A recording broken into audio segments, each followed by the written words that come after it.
கடந்த ஆட்சியில் அறிவிப்புகள் மட்டும்தான் செஞ்சிருக்காங்க, எதையும் செயல்படுத்தவில்லை. அது இல்லாமல் அவர் சொல்லியிருக்கிறார், நாங்கள் அது சம்பந்தமாக வெள்ளை அறிக்கை 2 நாள்ல வெளியிடுவோம், நீங்க அமைதியா இருக்கலாம், 2 நாள் அது சம்பந்தம் வெளியிடுவோம். அது இல்லாமல் 90,000 டிரான்ஸ்பார்மர் வாங்கியதாக சொல்லியிருக்கிறார். அதில் 44,000 டிரான்ஸ்பார்மர் வாங்கியதற்கான சிபிஐ வழக்கு பதிவு செய்துள்ளது.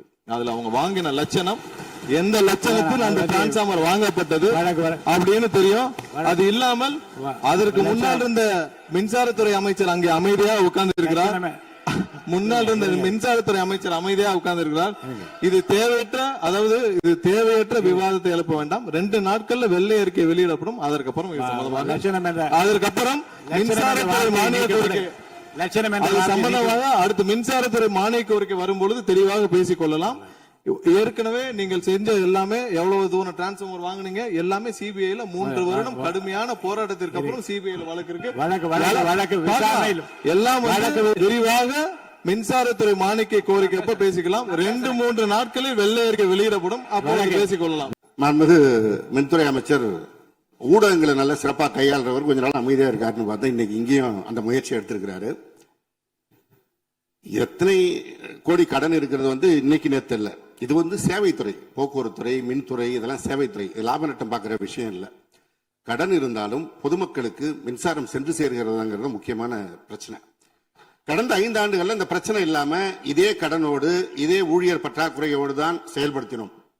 ஊழியர் பற்றாக்குறையை எப்படி சரி செய்வதுங்கிற பிரச்சனை எங்களுடைய ஆட்சி அமைந்த போது கொரோனா உச்சத்தில் இருந்தது, பொருளாதார நெருக்கடி இருந்தது. அதையெல்லாம் படிப்படியாக சீரமைத்து அப்பொழுதுதான் நம்முடைய முன்னாள் மின்துறை அமைச்சர் சகோதரர் செந்தில் பாலாஜி அவர்கள் சொன்னது போல 95,000க்கு மேற்பட்ட டிரான்ஸ்பார்மர்ஸ் அங்கங்க நிறுவியிருக்கோம். அது எல்லாமும் போட்டோ எடுத்து அவர் எல்லாத்தையுமே ரெக்கார்ட் பண்ணி வச்சிருக்காரு. வேணா உங்களுக்கு அதெல்லாம் கொடுக்குறோம். சட்டமன்றத்திலும் எல்லோருக்கும் வழங்கப்பட்டது. அதே போல பெரம்பூர் தொகுதிக்கு பக்கத்து தொகுதியான எங்களுடைய தலைவர் தளபதி அவருடைய தொகுதியான குளத்தூர் தொகுதியில 220 kV புதிய மின் நிலையம் துவக்கி வைக்கப்பட்டு அந்த பகுதி எல்லா பகுதிக்கும் சேர்த்துதான் சரி செய்வதற்கான வாய்ப்பு வழங்கப்பட்டிருக்கிறது. போய் நீங்க கொஞ்சம் ஆய்வு பண்ணுங்க. அடுத்தது ஃபியூஸ் கேரியர் திருடு போனதை சொன்னார். ஒரு சிறப்பான காட்சியை வெளியிட்டார்.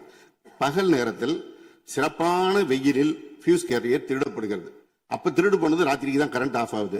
எங்கேயோ சர்க்கியூட்டை கரெக்ட் பண்ணி வச்சு அதுல டைமர் வச்சிருப்பாங்க பிறகு. இங்க புடுங்கினா ராத்திரி 7 மணிக்கு மேலதான் அங்க கரண்ட் ஆஃப் மாதிரி டைமர் வச்சு ஃபியூஸ் கேரியர்லாம் புதுசா வந்திருக்குதாங்கிறது எங்களுக்கே சந்தேகமா இருக்கு. பேரவைத் தலைவர் அவர்களே சும்மா சொல்லக்கூடாது.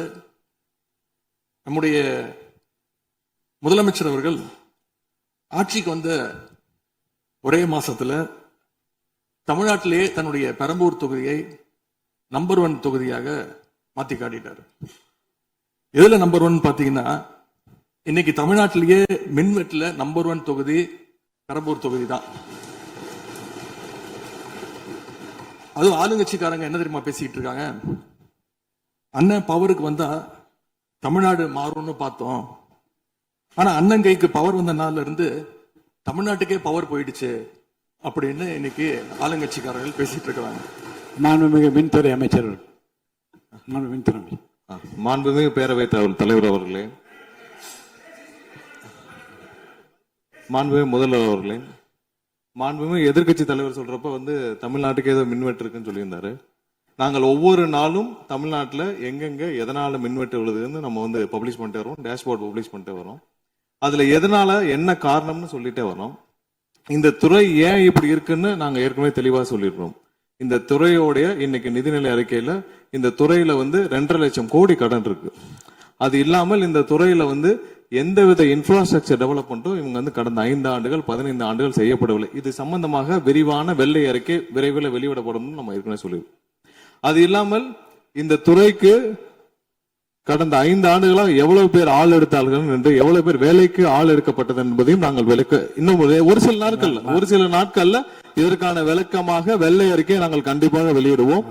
இந்த துறையில் பாத்தீங்கன்னா இப்ப வேக்கண்ட் மட்டும் 70,000 வேக்கண்ட் இருக்கு.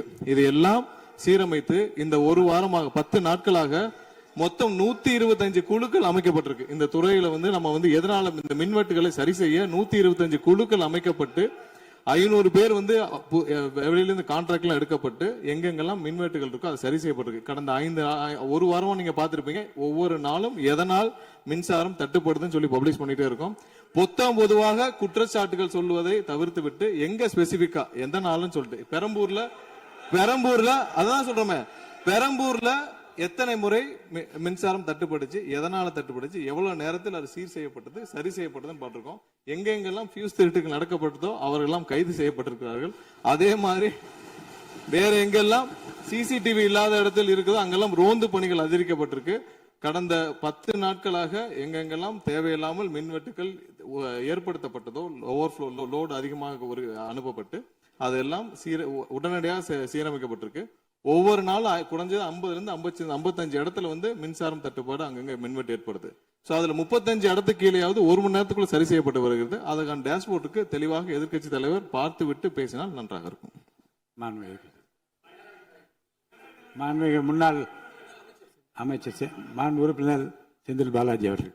மாண்புமிகு பேரவைத் தலைவர்களே, எங்களுடைய எதிர்க்கட்சி தலைவர்கள் சொன்னார்கள் மின்வெட்டு சம்பந்தமாக. இப்போதைய அமைச்சர் அவர்கள் அது குறித்து கருத்துக்களை சொன்னார்கள். கடந்த 5 ஆண்டுகளில் சீரான மின் விநியோகத்திற்கு 393 துணை மின் நிலையங்கள் அறிவிக்கப்பட்டு அதற்கான பணிகள் பெரும்பான்மையாக முடிக்கப்பட்டு பயன்பாட்டிற்கு கொண்டு வரப்பட்டிருக்கின்றன. ஒவ்வொரு ஆண்டும் தேவைக்கேற்ப கூடுதல் மின் தேவை ஏற்படுகின்ற பொழுது அதற்கான ஏற்பாடுகள் செய்யப்பட்டு புதிய மின் உற்பத்தி திட்டங்கள் வரை அறிவிக்கப்பட்டு அது செயல்பாட்டுக்கு கொண்டு வரப்பட்டிருக்கின்றன. ஏறத்தாழ 90,000 மின்மாற்றிகள் கடந்த 5 ஆண்டுகளில் புதிதாகவும் பழுந்தடைந்ததையும் மாற்றி சீரமைக்கப்பட்டன. ஒரு அமைச்சர்கள் ஒரே நிமிஷம் சொல்லி முடிச்சார். அதாவது ஒவ்வொரு ஆண்டும் கூடுகின்ற பொழுது மின் தேவை கூடுகின்ற பொழுது அதற்கான ஏற்பாடுகளை நிர்வாக ரீதியாக செய்ய வேண்டியது அரசினுடைய கடமை. ஒரு அரசு பொறுப்பேற்ற பிறகு முதல் முறையாக அந்த அரசினுடைய துறையினுடைய உயர் அதிகாரிகளை அழைத்து ஆய்வுக் கூட்டங்களை நடத்தி என்னென்ன குறைபாடுகள் இருக்கின்றன அதை எப்படி நிவர்த்தி செய்யலாம் என்பது களையெடுக்க வேண்டியது அரசினுடைய கடமை, துறையினுடைய கடமை. எனக்கு தெரிந்தவரை இதுவரை மின்துறையில் அந்த மின் விநியோகத்தில் இருக்கக்கூடிய துறையினுடைய அதிகாரிகள் ஆய்வுக் கூட்டங்கள் வரை இதுவரை நடைபெறவில்லை. அதைத்தான் அங்கிருக்கு பணியாற்றக்கூடியவர்கள் சொல்கின்றார்கள். இப்பொழுது இருக்கக்கூடிய பணியாளர்களை வைத்துத்தான் கடந்த 5 ஆண்டுகளும் மிக சிறப்பாக எந்தவித மின்தடையும் இல்லாமல் சீரான மின் விநியோகம் வழங்கப்பட்டன.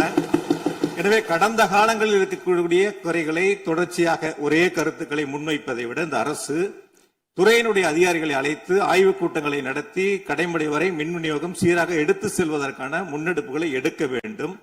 எங்களுடைய எதிர்க்கட்சி தலைவர் துணை முதலமைச்சராக இருந்த பொழுது அவருடைய சேப்பாக்கம் திருவல்லிக்கேணியிலேயே பல்வேறு மின் திட்டங்களை தங்களுடைய திருக்கரங்களால் தொடங்கி வைத்திருக்கின்றார்கள். அது அனைத்து தொகுதியிலும் அனைத்து மின் திட்டங்களும் சிறப்பாக கடந்த 5 ஆண்டுகளில் நிறைவேற்றப்பட்டிருக்கின்றன. அதையும் நீங்கள் எடுத்து பார்த்து இனி என்னத்தை நீங்க உங்களுடைய பத்திரிகை செய்தியிலேயே கொடுத்திருக்கிறீங்க. 100க்கும் மேற்பட்ட துணை மின் நிலையங்கள் 10,000 கோடியில் பணிகள் தற்பொழுது நடைபெற்று வருகின்றன என்று உங்களுடைய பத்திரிகை செய்தியில இருக்கு. அப்ப இதெல்லாம் கடந்த காலங்களில் தொடங்கப்பட்ட திட்டங்கள். நீங்க எதையும் தொடங்கலன்னு பொத்தாம் பொதுவா சொல்வதை விட்டுவிட்டு என்னென்ன கூடுதலாக நாம் எடுத்துக்கொள்ள வேண்டும் என்பதை கவனத்திலே இந்த அரசு கொள்ள வேண்டும். மாண்புமிகு பேரவைத் தலைவர் அவர்களே, மாண்புமிகு உறுப்பினர் மாண்புமிகு உறுப்பினர் சொன்னப்ப சொன்னாரு அறிவிப்புகள் நிறைய செஞ்சிருக்கோம்னு. கடந்த ஆட்சியில் அறிவிப்புகள் மட்டும்தான் செஞ்சிருக்காங்க, எதையும் செயல்படுத்தவில்லை. அது இல்லாமல் அவர் சொல்லியிருக்கிறார் நாங்கள் அது சம்பந்தமாக வெள்ளை அறிக்கை 2 நாள்ல வெளியிடுவோம், நீங்க அமைதியா இருக்கலாம், 2 நாள் அது சம்பந்தம் வெளியிடுவோம். அது இல்லாமல் 90,000 டிரான்ஸ்பார்மர் வாங்கியதாக சொல்லியிருக்கிறார். அதில் 44,000 டிரான்ஸ்பார்மர் வாங்கியதற்கான சிபிஐ வழக்கு பதிவு செய்துள்ளது. அதுல அவங்க வாங்கின லட்சணம், எந்த லட்சணத்தில் அந்த டிரான்ஸ்பார்மர் வாங்கப்பட்டது அப்படின்னு தெரியும். அது இல்லாமல் அதற்கு முன்னால் இருந்த மின்சாரத்துறை அமைச்சர் அங்கே அமைதியா உட்கார்ந்து இருக்கிறார். முன்னால் இருந்த மின்சாரத்துறை அமைச்சர் அமைதியா உட்கார்ந்து இருக்கிறார். இது தேவையற்ற விவாதத்தை எழுப்ப வேண்டாம். 2 நாட்கள்ல வெள்ளை அறிக்கை வெளியிடப்படும். அதற்கப்புறம் மின்சாரத்துறை மானிய கோரிக்கை சம்பந்தமாக அடுத்து மின்சாரத்துறை மானிய கோரிக்கை வரும்பொழுது தெளிவாக பேசிக் கொள்ளலாம். ஏற்கனவே நீங்கள் செஞ்ச எல்லாமே எவ்வளவு தூரம் டிரான்ஸ்பார்மர் வாங்குனீங்க எல்லாமே சிபிஐல 3 வருடம் கடுமையான போராட்டத்திற்கு அப்புறம் சிபிஐல வழக்கு இருக்கு. எல்லாம் விரிவாக மின்சாரத்துறை மானிய கோரிக்கை அப்ப பேசிக்கலாம். 2-3 நாட்களில் வெள்ளை அறிக்கை வெளியிடப்படும், அப்போ பேசிக் கொள்ளலாம். வழக்கு விசாரணை உள்ளதை பற்றி மாண்பு அமைச்சர் பேசியது நீக்கப்படுகிறது. லட்சணம் என்ற வார்த்தை நீக்கப்படுகிறது. மாண்பு எதிர்க்கட்சி தலைவர் அவர்கள் இனி குறுக்கீடுக்கு அனுமதி இல்லை. மாண்பு எதிர்க்கட்சி தலைவர் இன்னைக்கு அவங்க பேசி முடிக்கணும். மாண்பு எதிர்க்கட்சி தலைவர் சரி விடுங்க. என்ன சொல்லுங்க, சீர்கமா சொல்லுங்க. மாண்புமிகு பேரவைத் தலைவர் அவர்களே, மாண்புமிகு அமைச்சர் அவர்கள் கடந்த 15 ஆண்டுகளாக என்று ஒரு வார்த்தையை சொல்லியிருக்கிறார். கடந்த 15 ஆண்டுகளுக்கு முன்பாக மாண்புமிகு இதய தெய்வம் புரட்சி தலைவி அம்மா அவர்கள் தமிழகத்துடைய முதலமைச்சராக இருந்த பொழுது தமிழகத்தை மின் மிகை மாநிலமாக மாற்றி தமிழ்நாட்டிற்கு தேவையான மின் உற்பத்தியை விட அதிகமாக உற்பத்தி செய்து அண்டை மாநிலங்களான கேரளா, கர்நாடகா, ஆந்திரா போன்ற மாநிலங்களுக்கு மின்சாரத்தை விற்பனை செய்த மாநிலம் தமிழ்நாடு என்பதை இந்த அவையிலே பதிவு செய்கிறேன். எல்லாம் வெள்ளை அறிக்கை வருகிற போது எல்லாம் வெட்ட வெளிச்சம் ஆகிவிடும். அதுக்கப்புறம் பேசுங்க, நீங்க பேசுங்க. வாங்க எதிர்க்கட்சி தலைவர் அவர்கள்.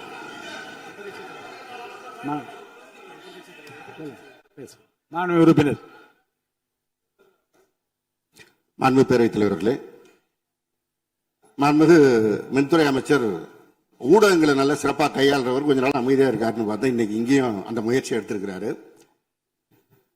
எத்தனை கோடி கடன் இருக்கிறது வந்து இன்னைக்கு நேத்து இல்ல. இது வந்து சேவைத்துறை, போக்குவரத்துறை, மின்துறை, இதெல்லாம் சேவைத்துறை. லாப நட்டம் பார்க்கிற விஷயம் இல்லை. கடன் இருந்தாலும் பொதுமக்களுக்கு மின்சாரம் சென்று சேர்கிறதாங்கிறது முக்கியமான பிரச்சனை. கடந்த 5 ஆண்டுகள்ல இந்த பிரச்சனை இல்லாம இதே கடனோடு இதே ஊழியர் பற்றாக்குறையோடு தான் செயல்படுத்தினோம். ஊழியர் பற்றாக்குறையை எப்படி சரி செய்வதுங்கிற பிரச்சனை வந்து எங்களுடைய ஆட்சி அமைந்த பொழுது கொரோனா உச்சத்தில் இருந்தது, பொருளாதார நெருக்கடி இருந்தது. அதையெல்லாம் படிப்படியாக சீரமைத்து அப்பொழுதுதான் நம்முடைய முன்னாள் மின்துறை அமைச்சர் சகோதரர் செந்தில் பாலாஜி அவர்கள் சொன்னது போல 95,000க்கு மேற்பட்ட டிரான்ஸ்பார்மர்ஸ் அங்கங்க நிறுவியிருக்கோம். அது எல்லாமும் போட்டோ எடுத்து அவர் வந்து எல்லாத்தையுமே ரெக்கார்ட் பண்ணி வச்சிருக்காரு. வேணா உங்களுக்கு அதெல்லாம் கொடுக்குறோம். சட்டமன்றத்திலும் எல்லோருக்கும் வழங்கப்பட்டது. அதே போல பெரம்பூர் தொகுதிக்கு பக்கத்து தொகுதியான எங்களுடைய தலைவர் தளபதி அவருடைய தொகுதியான குளத்தூர் தொகுதியில 220 kV புதிய மின் நிலையம் துவக்கி வைக்கப்பட்டு அந்த பகுதி எல்லா பகுதிக்கும் சேர்த்துதான் சரி செய்வதற்கான வாய்ப்பு வழங்கப்பட்டிருக்கிறது. போய் நீங்க கொஞ்சம் ஆய்வு பண்ணுங்க. அடுத்தது ஃபியூஸ் கேரியர் திருடு போனதை சொன்னார். ஒரு சிறப்பான காட்சியை வெளியிட்டார். பகல் நேரத்தில் சிறப்பான வெயிலில் ஃபியூஸ் கேரியர் திருடப்படுகிறது. அப்ப திருடு போனது ராத்திரிக்கு தான் கரண்ட் ஆஃப் ஆகுது. எங்கேயோ சர்க்கியூட்டை கரெக்ட் பண்ணி வச்சு அதுல டைமர் வச்சிருப்பாங்க பிறகு. இங்க புடுங்கினா ராத்திரி 7 மணிக்கு மேல தான் அங்க கரண்ட் ஆஃப் மாதிரி டைமர் வச்சு ஃபியூஸ் கேரியர்லாம் புதுசா வந்திருக்குதாங்கிறது எங்களுக்கே சந்தேகமா இருக்கு. பேரவைத் தலைவர் அவர்களே கொஞ்சம் இருங்க. ஒரு புகார் சொல்லுகிற போது இந்த ஃபியூஸ் கேரியர் முன்னவர் மாண்புமிகு பேரவைத் தலைவர் அவர்களே, முன்னாள் மின்துறை அமைச்சர் விளக்கத்தை சொன்னார். அதையே நீங்கள் கோடிட்டு நீங்களும் பல்வேறு விளக்கங்களை சொல்வது இந்த சபையில் உடைய நேரத்தை போக்குவது மட்டுமல்ல, சபைக்கு மீண்டும் உங்களுக்கு பதிலளிக்க வேண்டிய நேரம் இருக்கிறது. எதிர்க்கட்சி தலைவர் அவர்கள் பேச வேண்டிய நேரம் இருக்கிறது. ஆகவே நீங்கள் இந்த நேரத்தை தவிர்த்து நீங்கள் பேசுகிற போது இந்த கருத்துக்களை சொல்லலாம்.